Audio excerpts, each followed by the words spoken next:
Oke, kita mulai ya. Udah bisa kok. Assalamualaikum warahmatullahi wabarakatuh. Waalaikumsalam warahmatullahi wabarakatuh. Oke, makasih anak-anak yang sudah hadir hari ini. Semoga semuanya sehat-sehat ya. Nah, baik, hari ini tuh pertemuan terakhir untuk bab substansi genetik. Ini sebenarnya cuma penutup saja, nah, membahas hal-hal berkembang dan ada sedikit konsep yang nanti mungkin bermanfaat untuk kalian ketika menjawab soal. Ya, Ibu share screen dulu ya.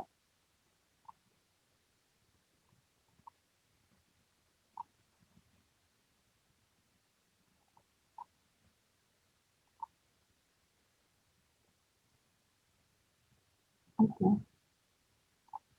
kelihatan ya? Kelihatan ya? Kelihatan, Bu. Baik, nah untuk hari ini kita mau ngebahas tentang genom dan karyotik.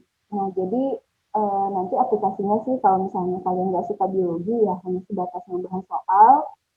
Bagi kalian yang nanti tertarik sama biologi, mungkin ini bisa jadi salah satu referensi kenapa kalian harus memilih biologi nantinya untuk kuliah atau riset atau apapun itu. Oke, jadi tujuan pembelajarannya juga sesuai dengan judul. Ya, yang pertama kalian nanti bisa menjelaskan genom itu apa, yang kedua kalian bisa menjelaskan karyotik itu apa. Ya, sesuai dengan kesepakatan kita di awal ya, sebenarnya kan kita udah bahas semua nih secara runut, mulai dari kromosom yang paling gedenya, ya kemudian kromatid, tin, solenoid, dan terakhir nukleosom. Bahkan kemarin kita udah sampai DNA dan gennya. Kemudian kita udah bahas prosesnya, replikasi, kemudian kita juga udah bahas proses sintesis protein, ya, yang kemarin mengubah RNA itu menjadi uh, apa namanya protein fungsional di dalam tubuh. Nah, sekarang ini sih yang sedikit lagi kemarin sepertinya belum terbahas, ya, bahwa kromosom itu sebenarnya nanti ada dua bagian, ada gonosom dan autosom. Nah, ini akan jadi salah satu bagian dari pembahasan kita hari ini. Ya, ini ya yang kemarin kita detailkan bahwa ya kalau misalnya kita ambil satu sel, sel kulit misalnya, kita bedah sampai ke dalam, dalamnya ada kromosom, kemudian kromatin, kromatid, kromatin, dan seterusnya, sampai kalian jumpa yang paling kecil adalah nukleotida, ya, ya yang nukleotida spesifik itu kita sebut dengan gen. Nah, maka sebenarnya kan jumlahnya nggak cuma satu, ya.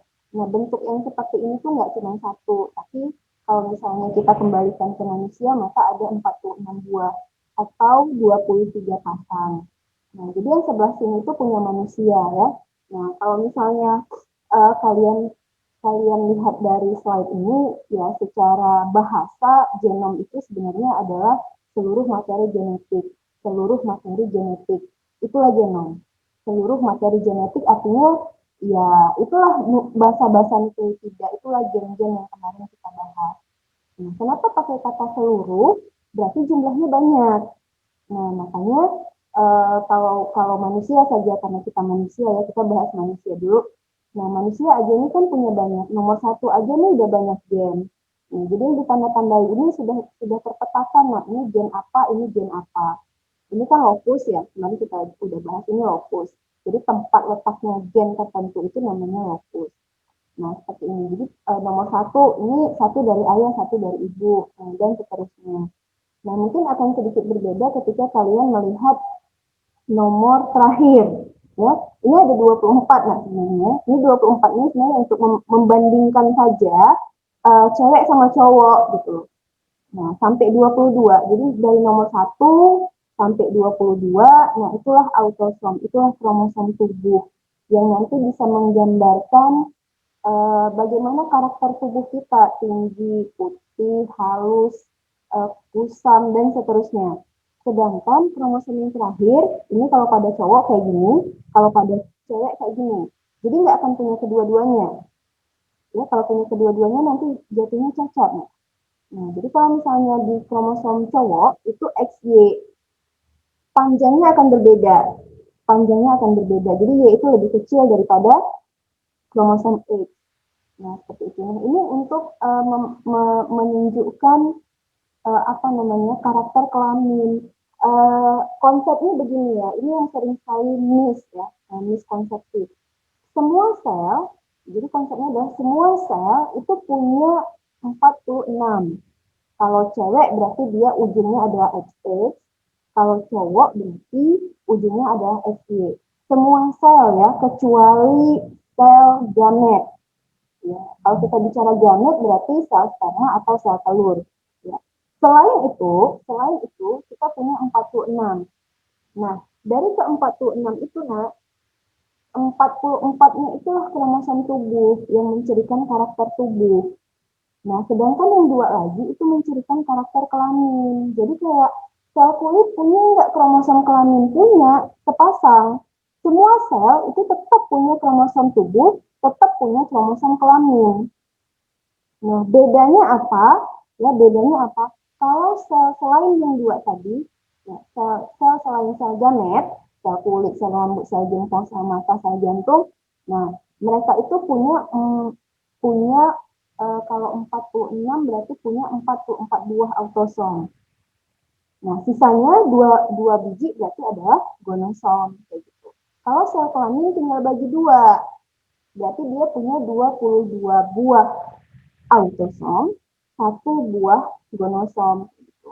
Jadi kalau misalnya sel kulit punya 46, yang 44-nya adalah autosom, dua buahnya adalah gonosom, maka sel kelamin setengahnya.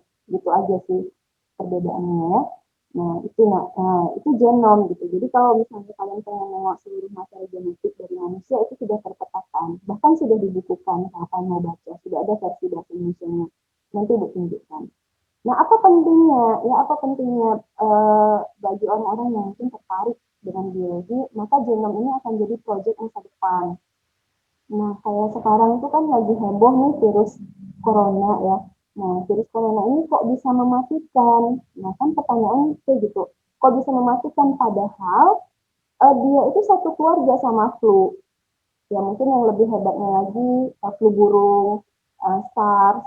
Nah, itu sama sebenarnya satu keluarga. Tapi kok orang kena flu bisa sembuh ya? Cuman istirahat, minum obat, udah. Tapi kena corona ini hitungan minggu bisa meninggal, kayak gitu ya. Nah, makanya perlu dipetakan. Jadi para ilmuwan itu mulai mempelajari. Mereka mau buat vaksin juga bukan sembarangan gitu. Dipelajari dulu genomnya. Ini ada apa di virus corona ini sehingga bisa sampai mematikan seperti itu. Jadi dipelajari. Dipelajari. Urutan bahasanya tetap kayak kemarin. Ya, adenin. Jadi ini singkatan ya. Adenin, sitosin, guanin, timin tetap seperti itu. Cuman kan komposisinya yang berbeda. Komposisinya pasti beda. Tiap organisme itu pasti punya perbedaan komposisi adenin, guanin, sitosin, dan timin tadi. Nah, kalau kalian lihat di slide, katanya sih SARS coronavirus itu terdiri dari 37 basa. Nah, sedangkan genom manusia itu punya 3 miliar basa. Nah, kayak gitu.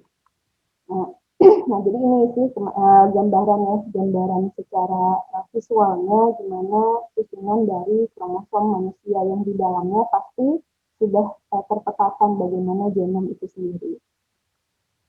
Ya, kembali ke kasus yang sekarang lagi hangat-hangatnya, kenapa genom itu perlu dipetakan? Nah, kalau manusia kan sudah terpetakan. 2006 itu penemuan genom dan dia sudah terpetakan dengan baik. Nah, sekarang para ilmuwan itu pengen metain, ini ada apa dengan corona itu? Jangan-jangan corona yang pertama sampai dekade yang sekarang, sampai masa yang sekarang itu udah beda. Ya, udah termutasi kalau bahasa orang biologi. Sama dengan AIDS, ya sama dengan HIV. Kenapa sampai sekarang HIV itu belum nemu obatnya apa? Ya karena setiap kali masuk ke dalam tubuh dia berubah bentuk.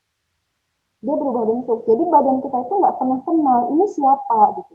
Setiap masuk dia berubah bentuk. Berarti setiap masuk badan kita perlu buat antibodi. Ketika buat antibodi kita harus sakit dulu. Nah, jadi itu proses pembuatan antibodi gitu. Kita harus sakit dulu. Nah, masalahnya lama sakit, durasi sakitnya dengan proses pembuatan antibodi itu nggak imbang, akibatnya ya virus itu lebih dulu bisa mematikan kita gitu. Nah, kemudian nanti orang matematika bisa membuat formulanya ya, formulanya, rumusnya bagaimana tingkat perpindahan dari si virus ini. Nah, sehingga nanti orang biologi juga bisa membuat formula obat untuk itu. Nah, kayak gitu. Jadi perlu dipetakan genom ini supaya kita tahu ini beneran virus yang pertama atau memang sudah mutan. Nah, kalian tahu nggak bahayanya mutan itu? Artinya mutan itu bisa terjadi secara alamiah, ya. Bisa dibuat manusia. Gitu. Makanya ada isu-isu teori konspirasi dan sebagainya. Nah, karena memutasikan virus itu mungkin sekali dilakukan. Nah, seperti itu ya. Uh, Oke. Nah, ini juga ya, informasi terbaru ya. Sudah ditemukan kan kemarin sempat ada anak-anak yang nanya, bisa nggak gen Einstein itu digunting terus dimasukin ke kromosom manusia yang lain? Bisa saja, nah cuma saja kalau yang dulu-dulu tuh ngeguntingnya nggak bisa spesifik, ngeguntingnya nggak bisa langsung di DNA target. Nah, tapi sekarang tuh orang biologi udah nemu ya namanya protein CRISPR-9, ya CRISPR Cas9 gitu ya namanya dari ribet. Nah, inilah untuk mengedit gen. Gitu ya. Jadi CRISPR9 ini benar-benar protein baru yang ditemukan, ini baru-baru nemu ya, yang bisa digunakan untuk mengedit gen yang kita mau. Detailnya kalau kalian pengen bahas ini lebih banyak, baca aja jurnal ya. Banyak sekali sekarang jurnal yang menjelaskan tentang protein CRISPR9 ini. Nah, jadi harapannya sih suatu saat orang-orang biologi itu bisa ngasih solusi. Ya misalnya ada anak yang terlahir psikopat, ada anak yang terlahir Down syndrome. Nah, semoga saja protein ini bisa menjadi salah satu solusi ya, biar orang tuanya nggak pada malu lagi kalau punya anak cacat mental misalnya, atau cacat fisik misalnya, hal-hal yang seperti itu. Nah ini tadi Ibu bilang genom itu sudah terpetakan ya, kalau misalnya kalian pengen baca, ini bukunya bagus. Nah, ini buku internasional yang sudah di bahasa Indonesia kan. Nah, kebetulan Ibu punya ya, jadi di buku itu tuh nanti di penutup Ibu tunjukkan. Di buku itu nanti kalian bisa tahu kromosom nomor 11 misalnya. Nah, itu adalah kromosom kepribadian. Jadi kenapa kepribadian orang beda-beda? Oh, rupanya yang menentukannya kode-kodenya tuh ada di genom nomor 11. Ada di kromosom nomor 11 kayak gitu. Nah, ini tuh buku recommended kalau misalnya kalian tertarik ya untuk melanjut ke biologi. Nah, ada 23 bab dan di situ dijelasin masing-masing kromosom itu mengatur apa-apa dan apa. Ini contoh saja ya, Nak. Similaritis antara tikus dengan manusia. Nah, jadi tetap ada kemiripan. Makanya tikus itu masuk ke dalam mamalia. Nah, jadi nanti aplikasinya banyak gitu ke orang taksonomi. Nanti orang taksonomi itu bisa tahu kenapa kera itu dimasukkan ke dalam mamalia. Oh, ternyata genomnya itu mirip dengan manusia. Kenapa para ilmuwan itu kalau buat obat, ujinya itu ke kera atau ke tikus. Oh, rupanya secara genom, ya, ketahanan tubuh dari tikus dan kera itu hampir mirip dengan manusia. Berarti kalau dikasih obat A, dianya sembuh, kemungkinan ke manusia juga akan berlaku hal yang sama, kayak gitu. Nah, itu jadi mempelajari genom ini kalau anak SMA sih nggak mungkin ya. Ini kalau kalian SMA Bu, kita mungkin nggak praktikum genom. Enggak, nah. Tapi semoga saja informasi awal ini bisa membuat kalian, beberapa dari kalian, ketika memilih kuliah di biologi itu kan tahu mau ngapain. Gitu. Mungkin tidak di S1, mungkin di S2, mungkin di S3-nya. Gitu ya. Nah, yang terakhir dari pembahasan kita, kita udah bahas genom ya, serta perkembangan ilmu tentang itu. Terakhir kita mau ngebahas karyotik. Karyotik itu kalau misalnya mau dibahasakan adalah tampilan visualnya. Kalau genom itu adalah kumpulan materi genetiknya, maka karyotik itu adalah tampilan visualnya. Ya, itulah karyotik. Nah, kan setiap individu itu punya kromosom yang jumlahnya beda-beda. ya maka itu harus punya formula bagaimana cara menuliskan dari kariotip itu. Nah, ini biasanya muncul di soal SAUN. Jadi kalau misalnya manusia itu punya 46 kromosom, simpanse punya 48 mirip ya, sama manusia cuma beda dikit. Merpati punya 80, kemudian seterusnya begitu. Nah, maka nanti akan ada rumusnya bagaimana cara menuliskan, bagaimana cara menuliskan dari si kariotip ini. Nah, kayak yang tadi kita bahas kan, kromosom itu tetap ada dua, mau sel apapun, tinggal lagi nanti perbedaannya secara jumlah. Ya, kalau sel tubuh, ya sel tubuh selain sel gamet tadi, berarti punya 46, yang jumlahnya pasti berpasangan, ya, pasti berpasangan karena kita didapat dari ayah dan ibu. Tapi kalau sel gamet, ya kan gamet kita sendiri. Kalau cowok ya berarti dia cuma punya 23, cewek juga punya 23. Kalau nyatu, ya kalau mereka menikah, ya punya anak, zigot, dari zigotnya 46 gitu. Nah, nanti boleh nanya ya kalau nggak paham. Nah, ini yang Ibu maksud formula penulisan tadi. Jadi kalau misalnya untuk sel yang diploid, sel tubuh yang Ibu maksud, selain sel gamet, nah penulisannya akan seperti ini. Kalau cowok itu berarti 44 buah. Jadi A ini bacaannya buah. Ya, ditambah dengan sepasang kromosom seks, yaitu X dan Y. Atau kalau kalian nggak suka nuliskannya buah, kalian cukup menulis pasang juga boleh. Jadi 22AA, ini artinya adalah pasang. X-nya tetap harus ditulis. Nah, karena ini menandakan bahwa yang sepasang ini adalah kromosom seks. Kalau yang cewek tinggal diganti saja, ya XX, dia tidak ada Y gitu.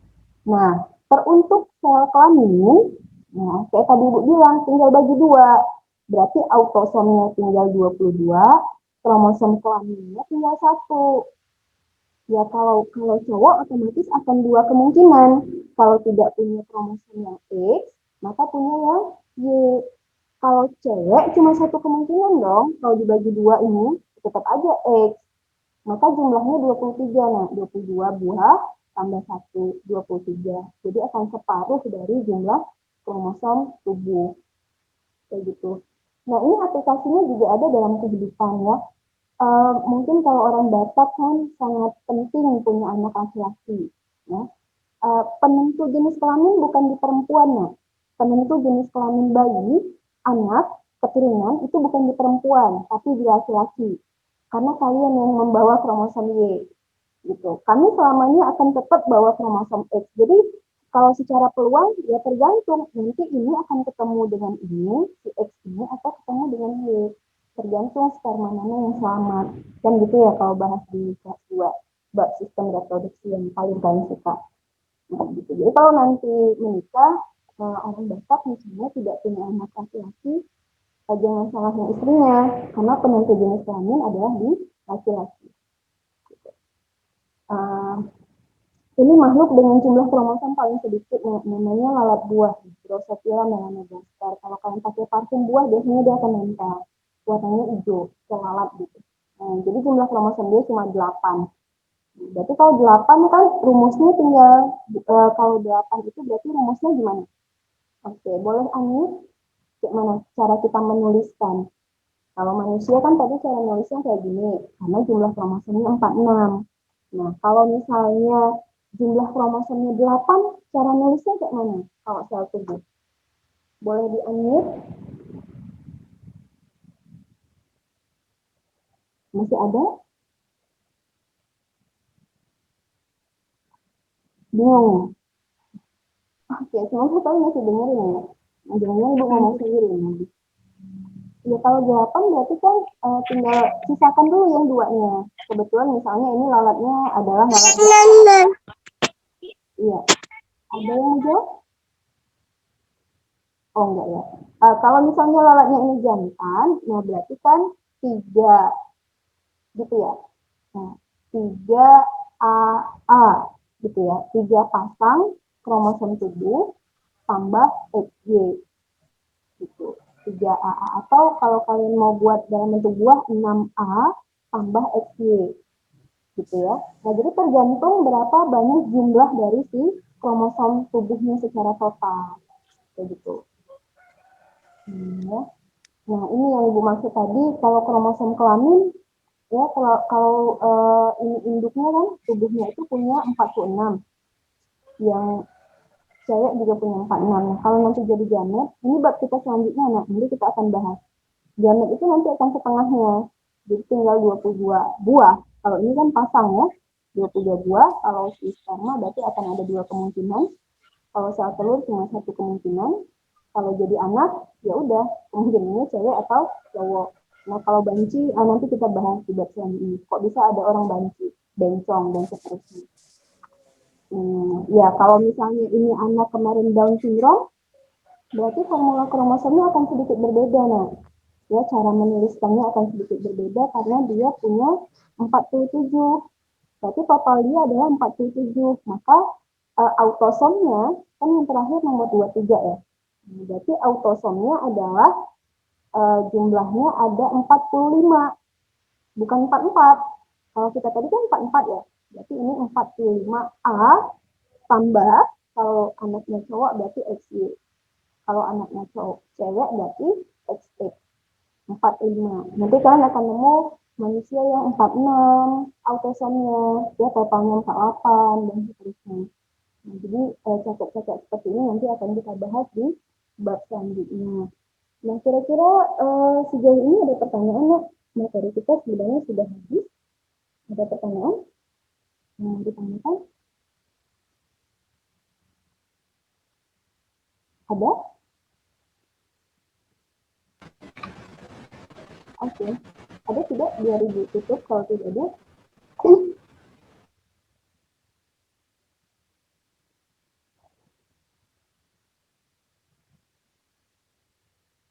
Saya Bu mau nanya Bu. Oke, silahkan. Jadi kan gini Bu, kromosom manusia dan kera itu kan hampir sama Bu, 48 dan 46. Dan banyak orang tuh ada yang berpikiran kalau kenapa manusia dengan kera itu mirip, karena ya mereka mempunyai kromosom yang hampir sama. Jadi mereka beranggapan kalau manusia itu adalah keturunan kera, padahal sejarahnya itu kalau manusia itu nggak ada sama sekali kayak sejalan sama kera gitu Bu. Jadi gimana Bu? Ya, terima kasih. Ini siapa tadi yang nanya ya? Soalnya di ini nggak kelihatan. Rahmi Bu. Oh ya, oke Rahmi. Oke, terima kasih pertanyaannya. Iya, Nak. Jadi kalau misalnya mungkin kalian sering dengar ya teori evolusi. Nah, itu salah satu bab yang juga nanti akan sangat menarik untuk kita bahas. Pasti ada pro dan kontra di situ. Kalau mungkin dengar nama Charles Darwin, yang sering kali disalahkan, yang bilang banyak orang yang bilang manusia itu berasal dari kera, ya. Kalau manusia berasal dari kera, Darwin nggak pernah ngomong kayak gitu. Ya, manusia berasal dari kera, nah, itu konsepnya keliru. Tapi kalau manusia mirip sama kera, itu oke. Kita harus akui ya, kita harus akui bahwa kita berkerabat dekat gitu sama kera. Tapi bukan berarti nenek moyang kita adalah kera, tidak. Nah, karena secara konsep kan asam amino itu basa nitrogen yang kita punya kan sangat spesifik. Nah, sangat spesifik sekali. Beda satu saja sudah beda wujud. Kayak kemarin yang kita bahas. Misalnya di kera tuh punya 800 adenin, 800 basa adenin. Sedangkan di manusia itu punya 1000 basa adenin. Itu tampilannya pasti akan berbeda. Beda 200 basa itu tampilannya sudah jauh sekali berbeda. Jadi mustahil sekali kera itu akan punya anak manusia atau lama-lama bisa jadi manusia, itu mustahil sekali gitu. Ya, mungkin kalau belajar di sejarah itu kan ada Pithecanthropus dan sebagainya gitu. Tapi kalau mirip kita harus akui mirip. Nah, makanya orang taksonomi nanti mengelompokkan kera itu di apa namanya di ordo yang dekat sama kita. Tapi kalau berasal enggak, manusia tetap berasal dari manusia, kera tetap berasal dari kera, tapi kalau mirip itu oke. Gitu. Nanti di bab evolusi kita detailkan lagi bagaimana teori itu bisa dipercaya oleh banyak orang. Gitu ya. Nah, ini buku yang tadi dimaksud ya. Jadi kalian kalau beli kegrama udah ada nih di trennya. Itu ada kromosom nomor 11 tuh, kromosom kepribadian. Itu kan bisa baca, oh kepribadian itu kok nyalah ya selama ini, gitu-gitu. Jadi hal-hal seperti itu. Oke, terima kasih Rahmi. Ada lagi yang lain? Saya Bu, Ya, silakan. itu Bu, tadi yang di tabel jumlah kromosom, kecoa tadi kromosomnya 23 atau 24 Bu. Itu ceritanya yang mana Bu? Oh, kecoa ya. Oke, terima kasih. Mungkin di situ ada bahasa atau tadi atau koma ya. Nah, rata-rata memang jumlah kromosom itu biasanya sih kalau kromosom tubuh itu akan genap. Nah, kenapa tadi ada 23, 24? Kemungkinan itu beda spesies. Bisa saja itu terjadi. Kemungkinan itu beda spesies.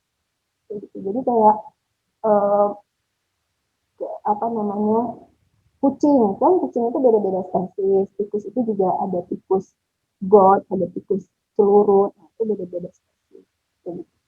Jadi bisa saja itu perbedaan spesies gitu kira-kira.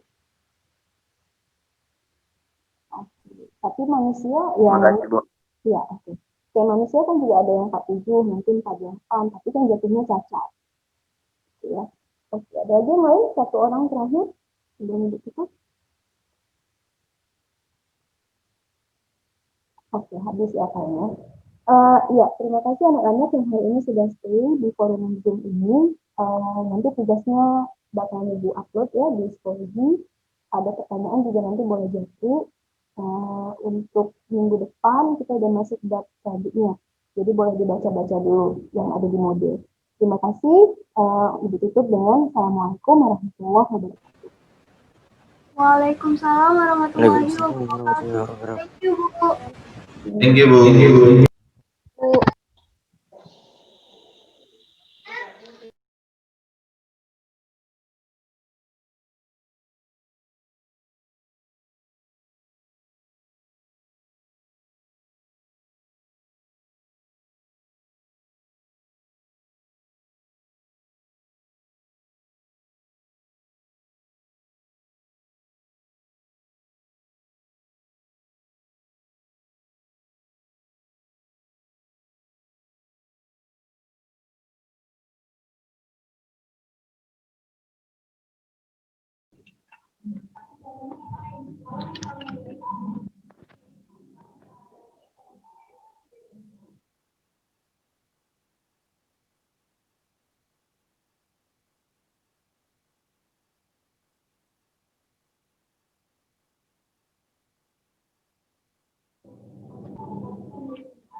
Assalamualaikum warahmatullahi wabarakatuh. Kedengaran tuh?